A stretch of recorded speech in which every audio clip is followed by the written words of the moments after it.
This is Antic, the Atari Cafe podcast.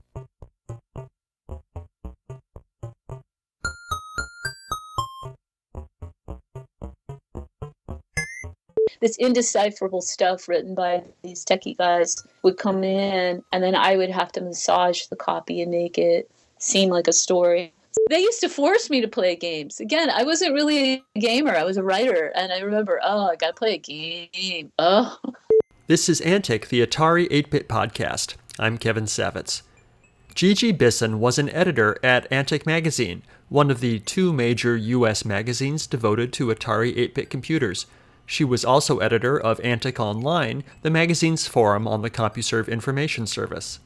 This interview took place on August 4th, 2016. Do you want me to call you Gigi or Giselle? You can call me Gigi because that was my name in Antic days, and that's what people know me as, my byline. I was using the name Gigi until I got a little bit older. I thought, it wasn't sophisticated enough. I need a more corporate, professional sounding name. And I started using my full name, Giselle. I see. All right. Okay, so let's go back before the beginning. Tell me about your interest in journalism and kind of the run up to working at Antic, please. Well, I always wanted to be a writer as a kid. And if you want to get to what made me interested in technology, it was absolutely my childhood and how I was raised by my father. And I was really male identified. And so, you talk about growing up in the 60s, there were no female role models. The emerging role models were journalists like Jessica Savage, TV journalists. And, even my role models as writers were mostly men. There were just a few role models who were female writers, like Nora Ephron. And one of my heroes was also the writer who wrote The Carol Burnett Show, who was really funny. So there were these, funny female writers and and beautiful TV journalists, but not a lot of female role models doing anything of power in the world. Mm-hmm. No astronauts yet, no presidents like we have now. And my dad was a really smart guy, IQ like 160, and he was definitely a technology early adopter. He was a chemist and a lawyer, and he had the means to buy the latest technology whenever it was available. So if it was, quadraphonic, we had quadraphonic. We were the first on the block with cable. We had cable radio, and then we had cable TV when cable came out. Yeah. And so he also had this kind of like hi-fi business with a friend, kind of a side business called Paoli Hi-Fi. And they would go to all the hi-fi shows. I think he even took me to some of them. And so so part of that early interest was like an interest in electronics, and we had Heathkits as a kid. And so, I was a girl who grew up playing with chemistry sets with real chemicals. And Heathkits were, I remember making like a record player, and I made a radio. And so I through my dad's interest in all of that, I kind of knew what the insides of a radio were, the tubes and everything. And I also studied music, and that gave me a brain maybe that was a little different than other girls. And I still find that I'm really different than other women. Here it is, almost 30 years later, and I'm still one of the few females in technology. There really aren't that many women in the room when you're in a meeting in Silicon Valley. Yeah. So I went to journalism school to study journalism, and I ended up at San Jose State in order to save money. It was really cheap then, and they had a great journalism school. And so San Jose was like a cow town. The only thing going on was this place called the Saddle Rack, where the cowboys would go and do country two-step, and they had country western music. There literally wasn't even a place to go out to breakfast, I think, except for like an IHOP. There was nothing in San Jose. It was truly a cow town. Wow. And so, the university was just sitting there surrounded by this void, this cultural void, with no place to eat, nothing to do. So if there was anything to do, it was at the university. Anyway, so if you got an internship, though, you ended up getting a journalism internship where you wrote about this new technology industry, because those were the jobs that were around San Jose. And so my friends and I all got these jobs at this magazine called the Corporate Times. And I started stringing for the San Jose Metro, which was sort of the alternative weekly. And as a stringer for the Metro, they started asking me to write about Apple Computer and write about sort of more human interest technology stories. And then I got my first journalism internship at a magazine called InfoWorld. And InfoWorld at that time was sort of like the Rolling Stone of computers. It was a really fun, exciting, quirky, it's not like the trade magazine that it is today. It wasn't a business magazine as much as a magazine where we were excited about personal computers, and they'd send you out to write the latest story about the latest person using a computer, right? So I actually went to the Democratic National Convention in 1984 to find the personal computer at the DNC. Right? Wow, the one, yeah. There was a rumor that they had a computer and it was being used to, nice. I don't know, tabulate polling results or something like that. Right? Did you find it? And I did find it. Yeah, I did find the computers that they were using, and I did a story about that. And that was like our big scoop of the Democratic Convention, that they were using computers, So this is like an unfair advantage. Right, over the Republicans. Right. So, the Democrats were early adopters. So, what computers were they using? Do you remember? I think it was a DEC. Okay, I can see the Democrats with a room full of Commodore 64s or something. Yeah, a DEC is reasonable. No, it was a guy. No, I think it was. I'd have to find the article. The article is still out there on the internet somewhere. I also did an article about Geraldine Ferraro, who was at that time running for a female running for vice president, which was very historic. And she went to a factory on a factory tour, and took a tour of a tech factory, and that was like big news then. Wow, politicians interested in technology. Yeah. So technology was just really kind of a way out there niche. Computers. It wasn't. Nobody thought of this. This was like for renegades and weirdos and people who were a little bit outside the ordinary were interested in computers. It was not mainstream, Yeah. So I got my first job.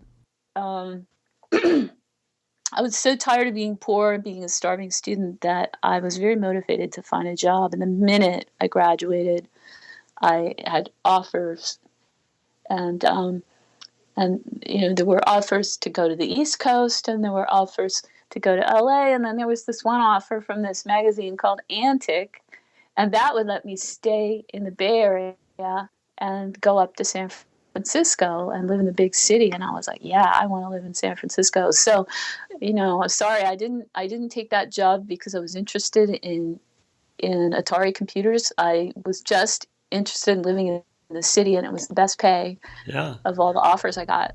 And I knew nothing about Atari computers, absolutely nothing. But I did have the experience from working at InfoWorld, which was a job that I got when I'd never even used a computer, except for, I think, I had a programming class in college, but we didn't use personal computers. When I studied programming, we used punch cards. Nice. Cool. Yeah. So when you like Fortran and punch cards. Yeah. So when you were writing for InfoWorld, how were you submitting articles? I mean, they were typewritten or? We used what was called an ATEX system. So in journalism school, we were very advanced over other journalism schools in the country because we actually had email. We had an interoffice email system using an ATEX system, and the ATEX system had been donated to the school. So I think, since we were in the middle of Silicon Valley, or what wasn't quite Silicon Valley yet, we were actually using an electronic system to produce the paper. But then that type would be sent to a typesetter, and the typesetter would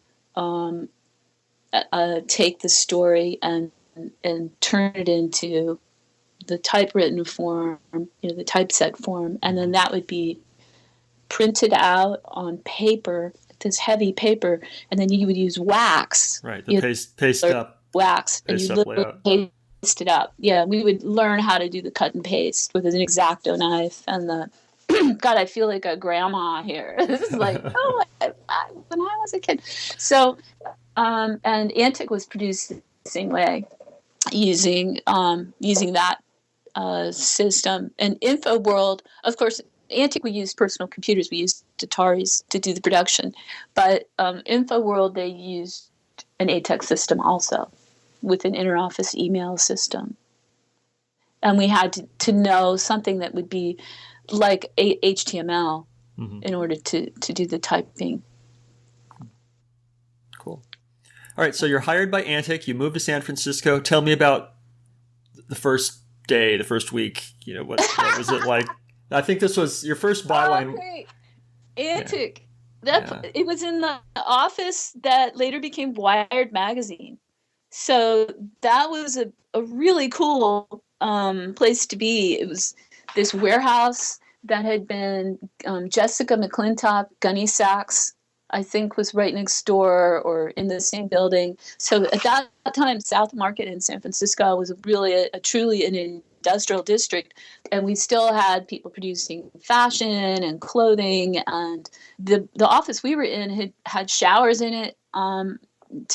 We had so you could wash chemicals off your body in case of a chemical spill. So some kind of laboratory had been in there, some kind of chemical work had been done, or industrial work.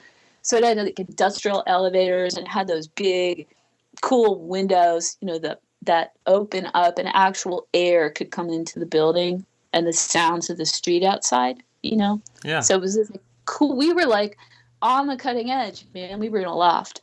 So one of the very first tech businesses in a loft, and then after Jim Caparel. Either I think he changed the business or folded it or moved it, and then Wired Magazine started in that same office. So, and then when PC World started, they were in the building across the street. There was a high rise across the street. So like this sort of little tech publishing hub started there, and Antic, I believe, was the first or one of the first magazines. Now today, that neighborhood still has CNET, and a lot of the tech magazines are right down there in South of Market. Cool. Nice. So, all right, so you're there, and what were you hired to do? When I first walked in, besides the physical office, all bunch of guys, and really eccentric, oddball kind of place. I mean, there was this lady who was our in charge of accounting or finance, and I remember she had fingernails that were she had these fingernails that curled around, like they were so long that they grew into these like claws that curled and spiraled. She had these spiral nails. She couldn't type. I mean, I don't know how she did, but somehow she would use her 10 key, with these giant spiral nails. And then there was the notorious elevator where people would ride the elevator. They would come down, go up and down the elevator, just taking elevator rides, and then they would come out in this cloud of smoke. The doors would open, and you'd see the smoke go. And it was pretty pungent. And there was this dive bar across the street. It was kind of this notorious dive bar where everybody went for lunch, to do like the 3 martini lunches. I mean, it was that kind of place. It was it was kind of a scene. Yeah. And so just games piled up all over the place, and boxes and boxes of all the hardware, whatever kind of hardware that came in. And most of the staff were, it was a pretty small editorial staff. I think it was only the editor and me. I was the assistant editor. And then we had a couple of programmers who, Charlie, who I'm still friends with some of these people on Facebook. Charlie, who was one of the game programmers, and then there was another game programmer who sat next to me. And so, that was sort of my first exposure to nerds and programmers and their way of being in the world. Yeah. Yeah. And did you feel that these are my people, or were they weirdos? Because you sounded like you were kind of a nerd in your own way. So, I guess I was. I mean, I really didn't think of myself that way, but I was definitely always kind of too smart and a little bit different and a tomboy, male identified, not girly girl, not interested in makeup or anything like that. I mean, heterosexual, interested in boys, but not interested in taking the female role. Right. So I did everything at Antic that you could possibly do. I wrote a lot of stories. I rewrote every word of the stuff that was written by some of the really famous programmers, like Chris. What's Chris's last name? Crawford. Chris Crawford and people like that. I mean, this indecipherable stuff written by these techie guys would come in, and then I would have to massage the copy and make it seem like a story. So that's what I would do. I would rewrite literally almost every word of the magazine, and then I also copy wrote. I copy edited the entire magazine, and when it came around to pasting it down, I pasted down those little numbers and was every number of the page numbers and counted them and made sure the pages were in the right place. I mean, literally, like every little task that was involved to support the editor, Nat.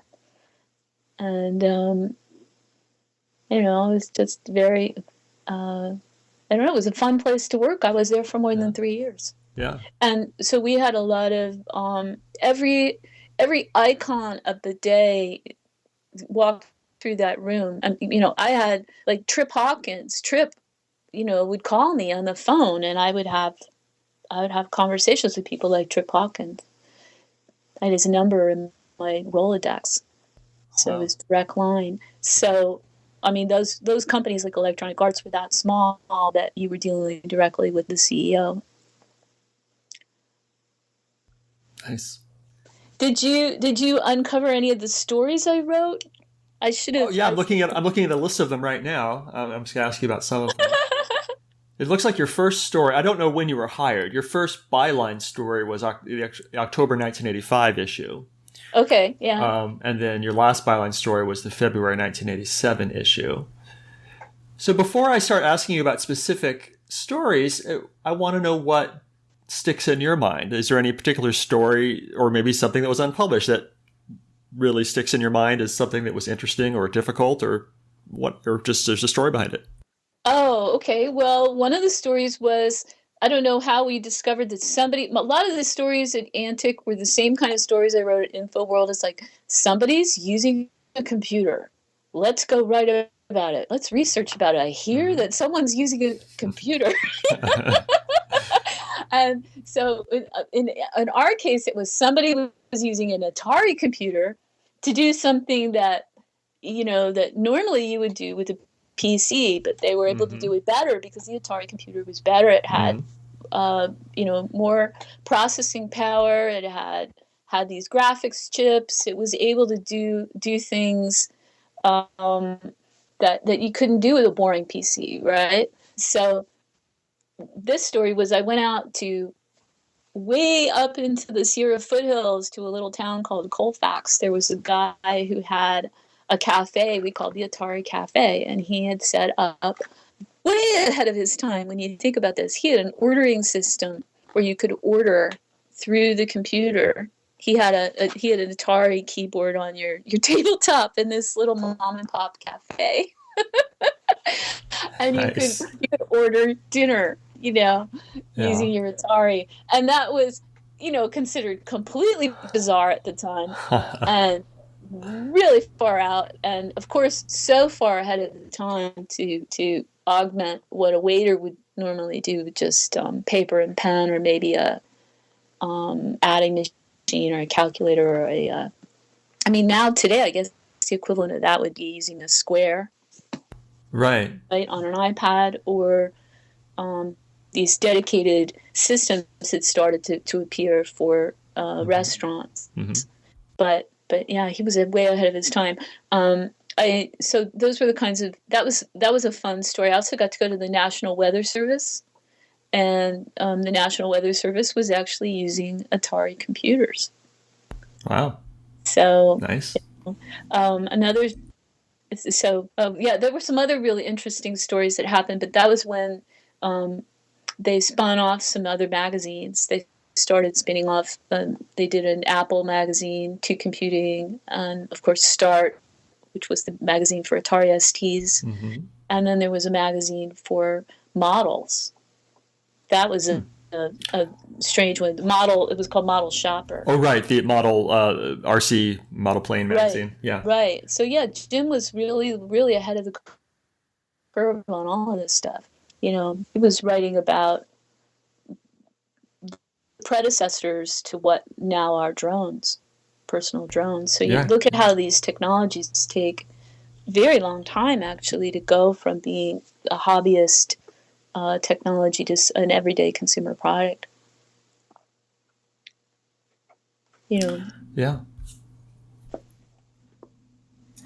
They did. So you wrote an article about the Atari summer camps, and I was going to ask you if you remember anything about that. Did you get to tour the camps or anything?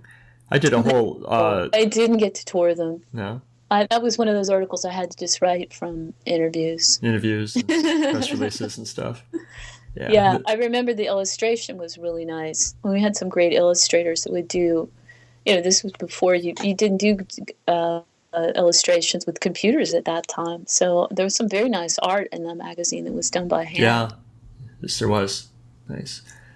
And you did another one about the Atari Learning Centers, which was another weird experiment that Atari was doing.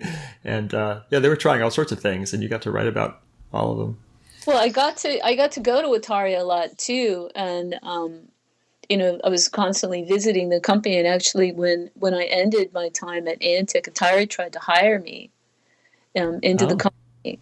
And I remember going there, and there was only one woman in the entire company. And I just thought, I can't work here. There's only one woman here, And then I also went to interview at Sony. Sony tried to recruit me. Well, this was years later. This was maybe 5 or 6 years later after I went into PR.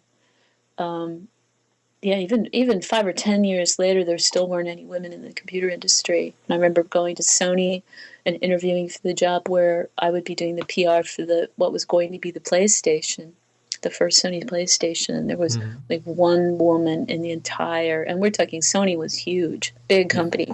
Yeah. All men. And one woman receptionist.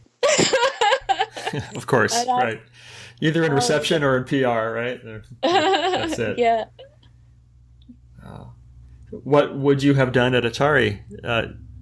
And why didn't you take the job? Just because there were no women there? I think it was something in marketing. Some marketing support. Yeah. But I just remember feeling uninspired by the environment and the lack of any women around. Yeah. Do you think that was an endemic problem at the time? My wife jokes that this podcast does not pass the Bechdel test because I get to interview relatively few women because I feel like there were lots fewer women in the industry at the time, and then also just with name changes. Even when I find someone I want to interview, she might have gotten married or divorced and changed her name. So that's another challenge I have. But so tell me about. It sounds like you felt lonely as a woman in the industry at the time. Yeah, or maybe even wondering. I think if I look back at my life, I did a lot of things not because I chose to do them, but because I just sort of flowed into whatever happened to fall in my lap, right? And I still kind of operate that way. Because whatever sort of opportunity sort of comes in my direction, rather than really pursuing them. And, because I made the choice to go to InfoWorld and I made the choice to go to Antic, that put me in the technology industry. I mean, because I made this choice to go to San Jose State, I ended up in Silicon Valley. And so later that all looked like luck, right? Later on down the line, people said, wow, you're so lucky you're in the tech industry. I mean, you're so lucky you can get one of these jobs, right? Yeah, yeah. I mean, I'm interviewing right now for a change to work. Two different hardware companies are pursuing me, and they're both, really on the cutting edge of Internet of Things. And I imagine there are a lot of women who don't even know what Internet of Things is, right? So the fact that I've through all of this time have grasped these technological concepts and in such a way where I can translate something very technical from the man's world into the more, artistic, feminine world of words, of pictures, of social media, of trying to make those products and technologies appealing to women. That's sort of what I do. That's what I've learned to do. Mm-hmm. And it's obviously not something very many people can do, because if there were more women who could do this, I think there would be more women in the industry. The jobs are great. They pay really well. There's loads of opportunity for advancement. And but you're definitely in a man's world, and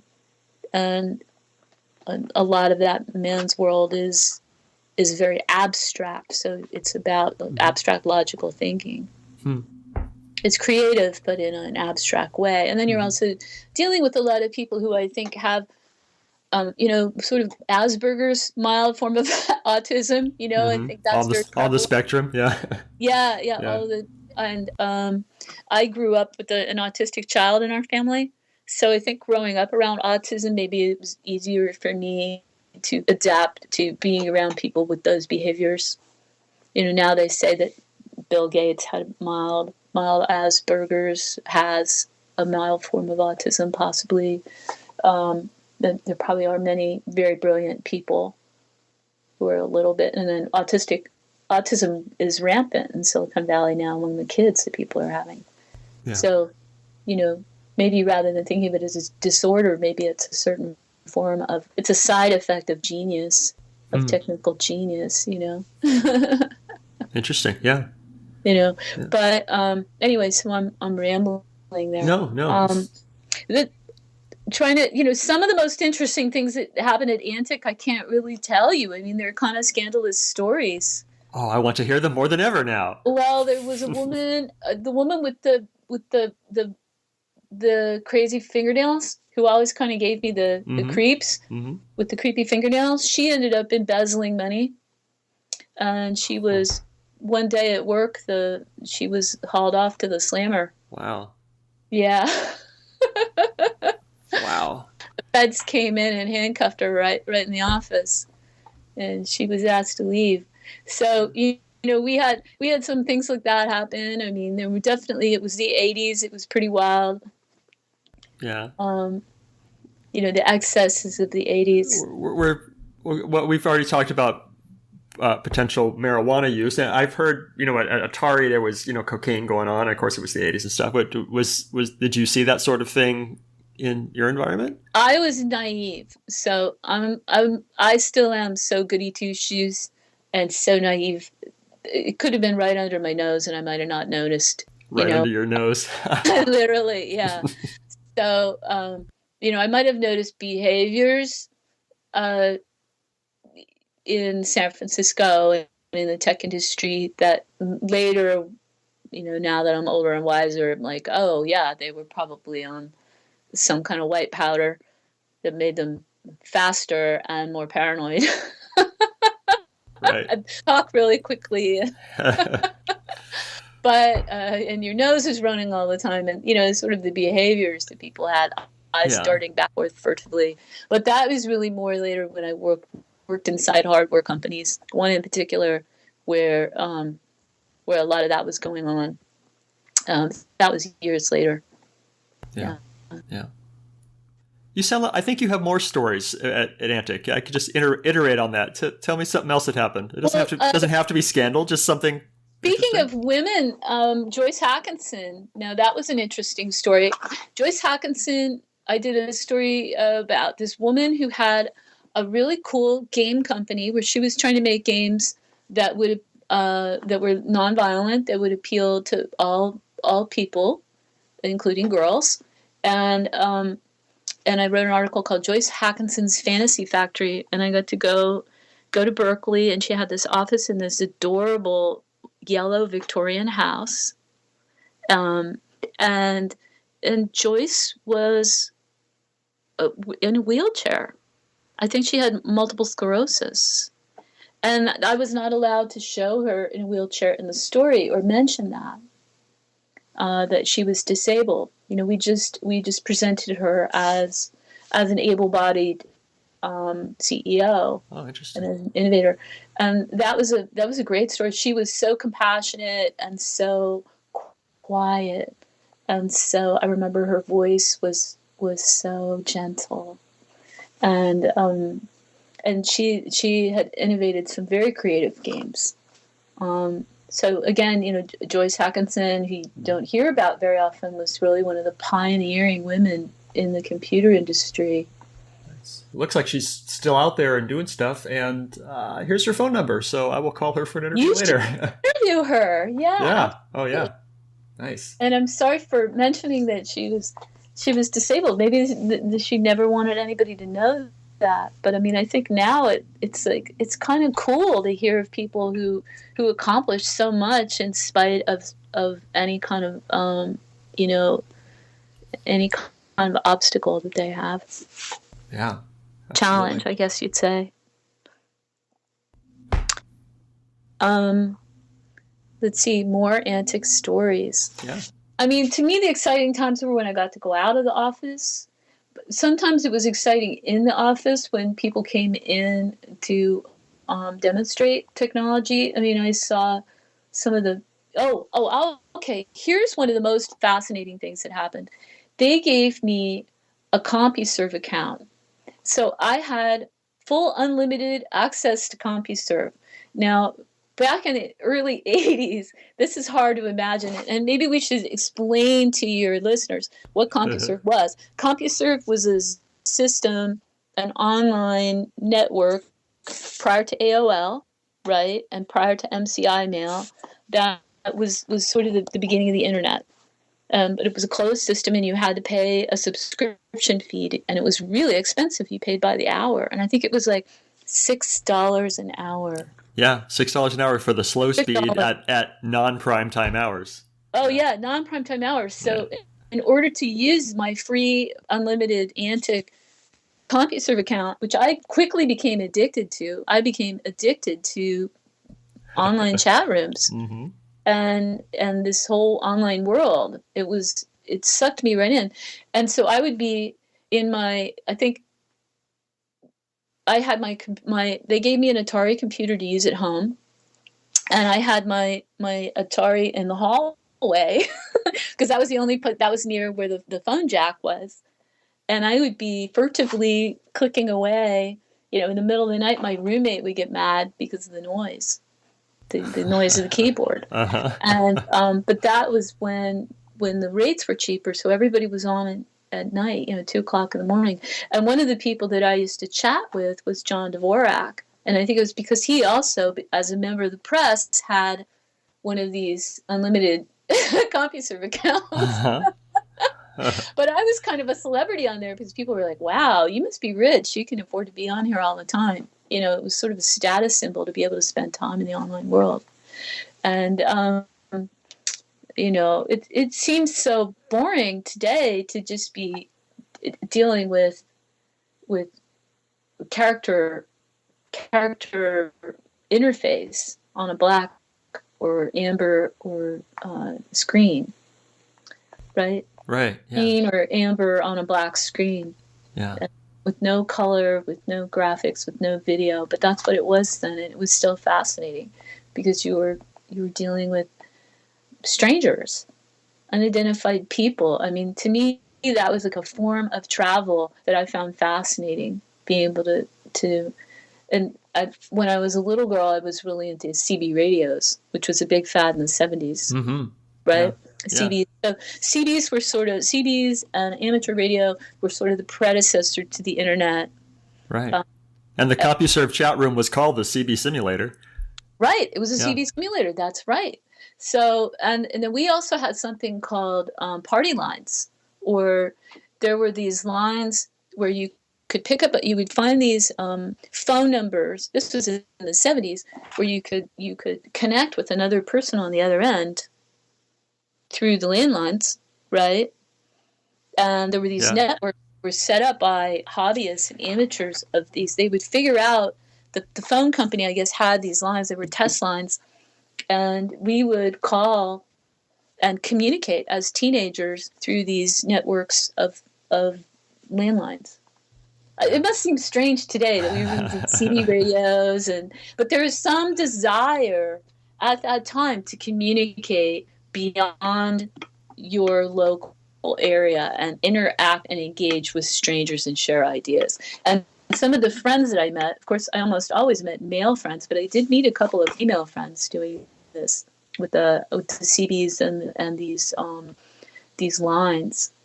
And some of these party lines, you would get on them and it would just be chaos. There'd be all these people chatting at the same time. So, I mean, I think that was sort of the early days of CB, and these link lines were sort of the early days of the chat room, right?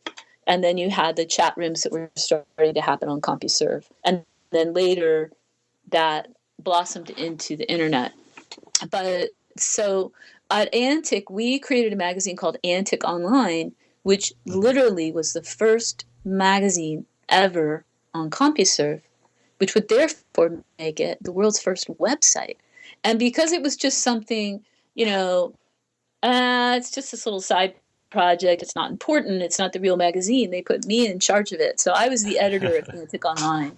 So, I mean, in some weird way, I wrote the first web page. Nice.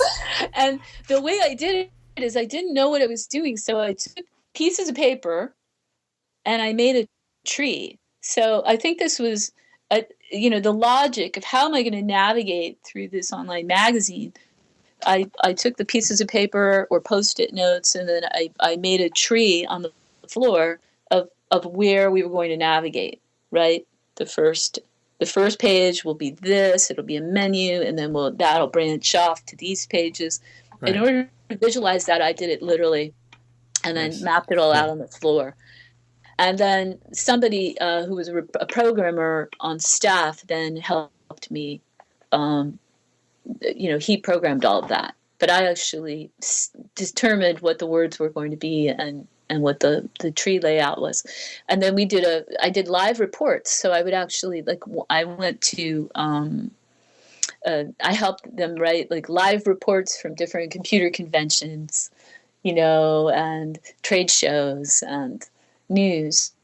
And then Charlie, who was one of the programmers, he created some kind of program that would take characters, numbers, right, on the all the characters on the keyboard. So you have punctuation marks and letters, and they have different shading. The characters some of them are darker than others. He created a program that would enable you to take a photograph of somebody and then translate it into those numbers, and then create a photograph that went on to the magazine Antic Online. So basically, we created the first visual photograph that ever went on this thing that would later became the World Wide Web. So right? taking photos and digitizing them and changing them into ASCII art, basically. Exactly. ASCII. That was it. It was ASCII art. So he took a photograph of me and put it in ASCII art, and I went viral. Okay. I was like the sex symbol of that little online world in Antic Online in CompuServe. For a while, I was the first picture ever of a girl that floated around in there, because you couldn't have any pictures until that ASCII art. So that's another one of my dubious claims to fame. Congratulations. As a pioneering woman in the computer industry. Yeah. Wow. Nice. So, but again, we're seeing how long it takes to go from these these vague concepts of a possibility, these vague concepts of a chat room, these vague concepts of art and visuals on the internet that start as ASCII symbols. And how long did it take before we actually had actual photos and visuals on the internet? That wasn't until the late 90s, right? 90. Oh, right. Yeah.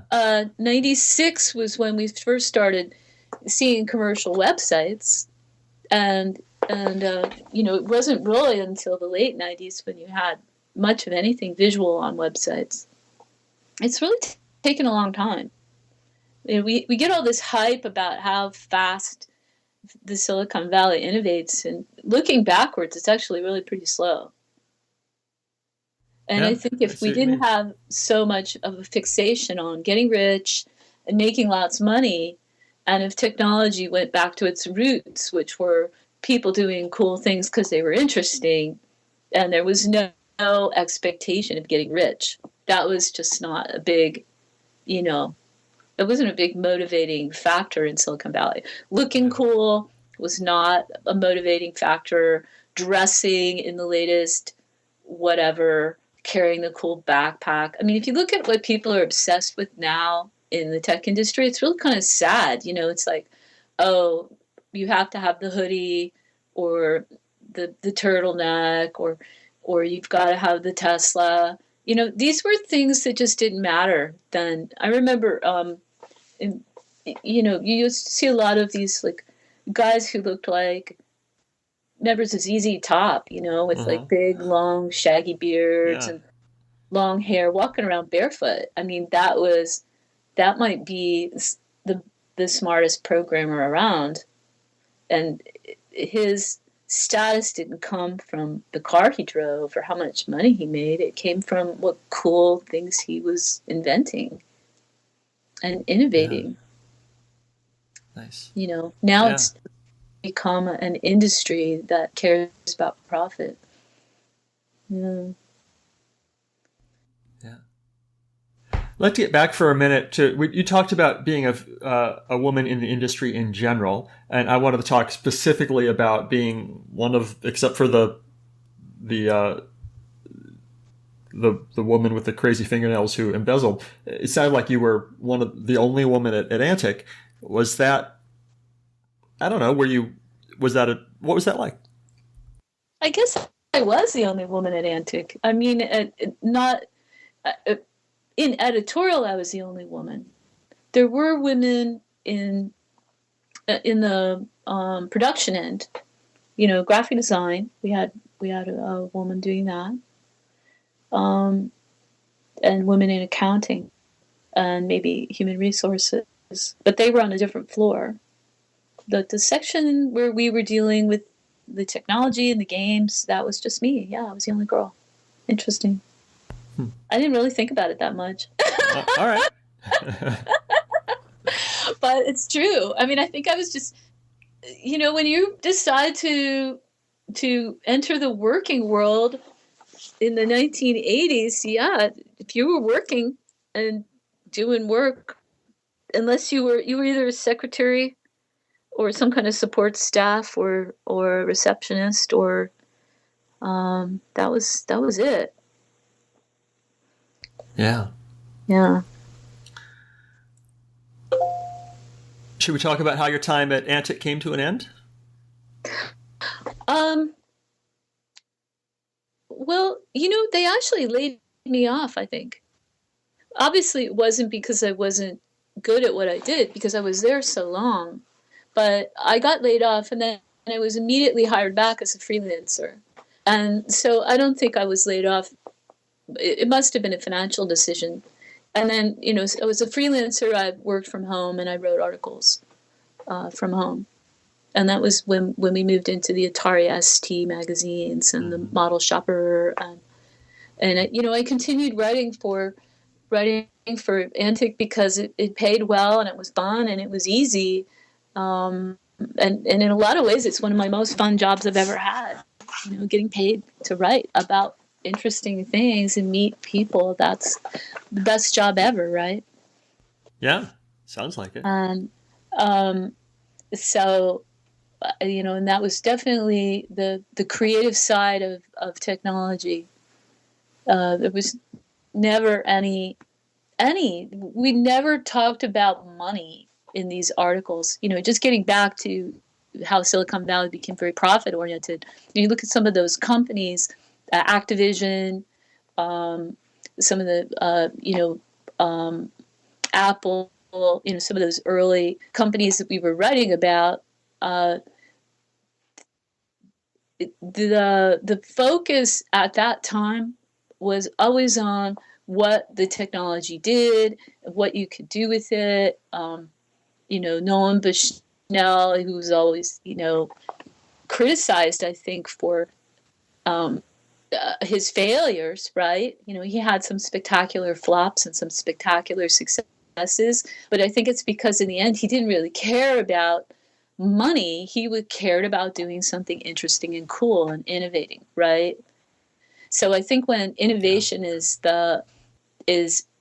and having fun and delighting people is the main motivation, that's when we get the most creative uses of technology.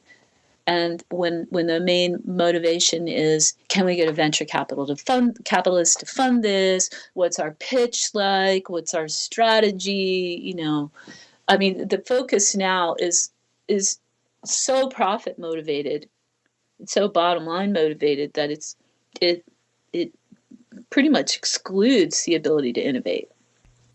And so those times were very exciting time to be part of computing, and I think the Atari world in particular was really exciting because of the creativity that those machines gave us. Apple got a lot of the credit for being creative, but if you looked at the early Apple computers versus what people were creating with the early Atari computers, it was and the early Commodore ST, it was night and day. Right. And then, of course, the Amiga, when that came out, that was also a very creative moment in computing. Absolutely. Oh, one of my favorite things I got to write about was a game called Leather Goddesses of Phobos. Did you ever hear about that game? Yeah, it was an Infocom game. Infocom. Little ribald, I think. Yeah. It had the best press kit ever. I still talk about the press kit. Well, I wish I had a copy of that press release because it was hilarious. And they actually created 4 versions of it. They had a G version, a PG version, an R version, and an X version of the press release. Nice. And I remember reading them out loud and, laughing. But that game, the marketing, the packaging was brilliant, one of a kind. Nice. Did you play the game? Did you review it or just write about it from the press release? I think I played the G version. Yeah. I don't know if I played it through. Huh. They used to force me to play games. Again, I wasn't really a gamer. I was a writer. And I remember, I got to play a game. Oh. And then tell me about a game that you hated. Tell me. Most of them, I wasn't into games really. Yeah. Most of them. Yeah, I was not the person to hand a game to. Yeah. Yeah. I was more interested in the people behind the games, or. Sure, I get that. Were there any games that did pull you in that you're like, okay, this is, if I have to play a game, this is pretty fun? Well, not really. Because games at that time were not very visual. You have to remember they were just text. So you really had to have a vivid imagination to go. I guess, I really liked going into the world of words when we went into CompuServe in the online world, but I wasn't so interested in the world of gaming where it seemed like it was sort of predictable, and they all had the same strategy. You either shoot something and kill it, or you chase something around and gobble it up, or you you go through a maze and try to get to the end of it, or it was all sort of the same thing over and over and over again to me. And games today still are the same thing. You're chasing, you're shooting, you're going into different worlds. Maybe it's a male paradigm that the female mind doesn't really get. Mm-hmm. Yeah. Conquest. Right. Yeah. What do you do today? What do I do today? Well, I'm still kind of in that same world in a weird way. I was a journalist for quite a while, and then I left journalism, went into PR and tech PR, started working with companies like HP and for their agency. And then from that job, I got a job at a company called Media Vision, which was early hardware company, really exciting place to be, fastest growing company in America at that time, which was creating CD-ROM players and immersive games that were CD based. So that was the early multimedia gaming, and then from there I went to a really cool an obscure startup that went public called Cyber Media, and that was a really exciting time. And by the time I was 32 years old, I owned a house with a swimming pool, and I was part of one of the early IPOs and made a bunch of money and went through that whole exciting ride from 6-person at a startup to publicly traded on the NASDAQ. And then, I've had a lot of different explorations up and down since then into other things. Music festivals. I do music festival marketing, conferences. Really got involved in the transformational festival world. I'm actually going to one today that I promote up in Oregon. Transformational music festival. What's a transformational festival? Transformational festivals are at the cutting edge of the music festival world. They're festivals that also include workshops and learning. So this particular festival incorporates permaculture, which is a system for understanding the world ecologically. It's a systems-based way of thinking about nature and producing our food and building so that we have the least possible impact on the earth and the greatest comfort generated from it. Huh. So this festival it's called Mystic Rising, is kind of on the cutting edge of that trend in the transformational festival world, where they'll start incorporating permaculture training. But there are all different kinds of things you can learn, communication skills. And so this is a whole world where a lot of high-tech people go on their weekends to get away. Festivals like Burning Man and Lightning in a Bottle, Lucidity. These are all, part of the West Coast culture that have kind of spun out of the tech industry. And then you also have the maker fairs, which are sort of another offshoot of that. But most recently I worked with a company called Purism, and Purism is on the Linux side. It's a hardware company. They make the first computer designed to protect your privacy. Mm-hmm. So it's a Linux-based personal computer, laptop, that has privacy features and also a philosophy behind the company where your privacy is respected by the company. And Purism just launched a tablet, and that's all being done through crowdfunding campaigns on Indiegogo. Cool. And Crowd Supply, which is an open source crowdfund. So I think the open source community is really exciting to me. That's another place where the industry is headed, that brings us back to the roots of technology when it's about doing something cool and innovating, not about profit. The open source world, while there are profits to be made there, ultimately that's not the guiding motivation. And it's a global movement where people volunteer to create technology collaboratively. And I find it really exciting and fascinating. Awesome. So, but what we did in the Atari world way back in the 80s is sort of the roots of that, Yeah. Yeah. So if you could, some of the people listening to this podcast read Antic back in the day. If you could send a message to those people, and you can right now, what would you tell them? Well, thank you for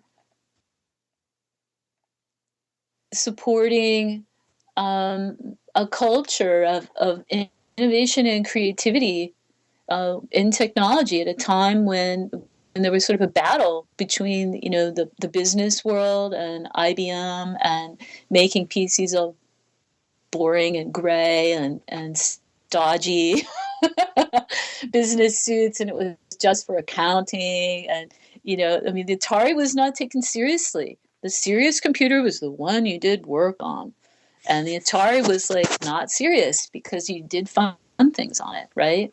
Art, games, music, synthesizers, creativity.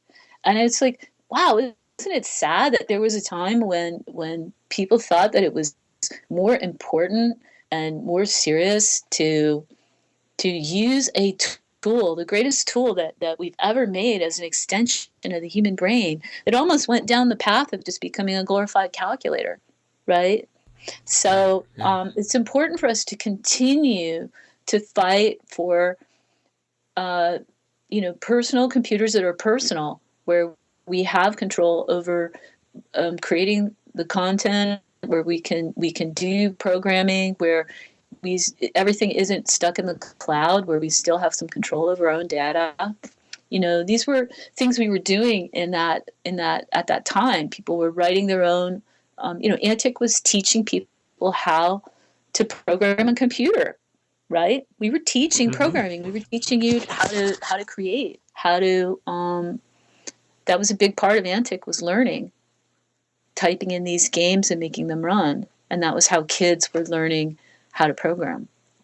And so this was, I think, it's something really important that may be lacking now, but we're seeing it again, a resurgence in the open source community, with the Maker Faire community, with people tinkering with hardware, with crowdfunding. That's where it's really exciting now. So are you down in Ashland right now? I'm heading up to Ashland today. I love that town so much. Love it there. I live in Portland now, but we go to Ashland once in a while. And oh, okay. Well, you should come to the festival.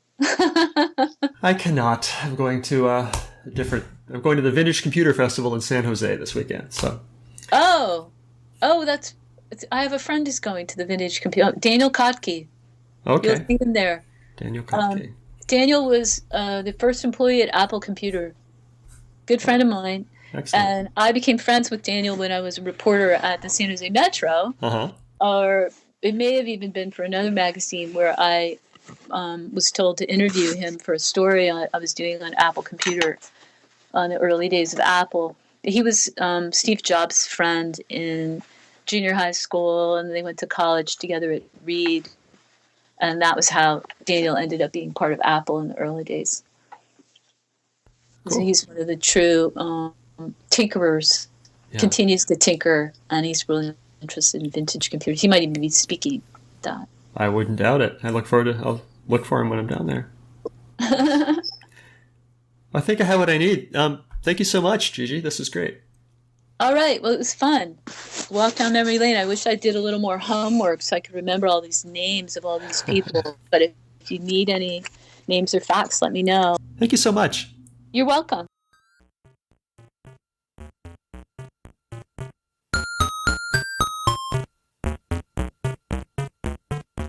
If you enjoyed these interviews and would like to contribute something, I encourage you instead to donate to one of our favorite organizations, the Internet Archive, at archive.org. The Internet Archive is a nonprofit digital library with the stated mission of universal access to all knowledge. They've done incredible things to preserve computer history, including hosting thousands of programs in an in-browser Atari emulator, creating the Wayback Machine, and offering full-page scans of countless Atari computer books and magazines. Make your tax-deductible contribution at archive.org/donate.